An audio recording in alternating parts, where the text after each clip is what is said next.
एक दिन मेरे दोस्त ने मुझे फ़ोन करके कहा कि दवाएं लेने के बाद भी उनकी मम्मी का बीपी बहुत ज़्यादा हाई है और नीचे नहीं आ रहा है। उनकी लाइफ के लिए मैं डर लग रहा है। ये कहते कहते वो रोने लगे। मैंने कहा चिंता मत करो, मैं एक नुस्खा बताता हूँ, उसे तुरंत बनाकर दो और एक एक्यूप्रेशर भी बता देता हूँ जो कितना भी बीपी हाई हो जाए तुरंत काम करेगा और 5-7 मिनट में ही बीपी नॉर्मल आ जाएगा। मैंने कहा कि 1 कटोरी पुदीने की पत्तियां मिक्सी में डालो, साथ में 2-3 चुटकी काली मिर्ची का पाउडर और थोड़ा सा पानी डाल लो और इसको पीस लो। पुदीने की चटनी बन जाएगी। पुदीने की चटनी की 2-3 चम्मच तुरंत इनको खिलाओ। उन्होंने कहा कि हम अभी बनाकर इसे खिलाते हैं। फटाफट 2 मिनट में ही उन्होंने चटनी तैयार कर ली और तुरंत उनको खिला दी। 5-7 मिनट में ही उनका आराम आने लग गया।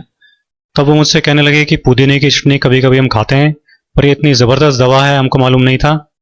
मैंने कहा कि ये घरेलू नुस्खे बहुत तेज़ी से काम करते हैं और बनाने और यूज़ करने में भी बहुत आसान होते हैं, लेकिन बस हमको इनके बारे में मालूम नहीं होता। नेचुरोपैथी और आयुर्वेद में इसको बहुत ऊंचा स्थान दिया गया है। अब आप ऐसा करना कि अभी तो हर 2 घंटे से 1-1 चम्मच ये पुदीने की चटनी को खिलाना और फिर कल से दोनों टाइम खाना खाने के साथ इसे खिलाना। इससे बीपी नॉर्मल रहेगा, बढ़ेगा नहीं। इससे पेट भी साफ रहेगा और गैस भी नहीं बनेगी, क्योंकि पेट की गड़बड़ी और गैस से भी कई बार बीपी हो जाता है। तो अगर इनको इसकी वजह से बीपी बढ़ रहा होगा तो वो प्रॉब्लम भी हमेशा के लिए ख़त्म हो जाएगी। मैंने उनसे कहा कि ज़रा कपड़े सुखाने की 4 चिमटियाँ ले आइए ताकि हाई बीपी का एक्यूप्रेशर भी कर दें। वो चिमटियाँ ले आए। मैंने एक चिमटी उनके बाएं हाथ की बीच की उंगली में लगा दी और दूसरी चिमटी उसी हाथ की सबसे छोटी उंगली में लगा दी। इसी तरह से तीसरी चिमटी उनके दाएं हाथ की बीच की उंगली में लगा दी और चौथी चिमटी दाएं हाथ की सबसे छोटी उंगली में इस तरह से लगा दी। मैंने उनसे कहा कि जैसे ही आपको अनईजी लगने लगे तो आप बता देना, इनको उतार देंगे। 5 मिनट बाद ही उन्होंने कहा कि अनईजी लग रहा है।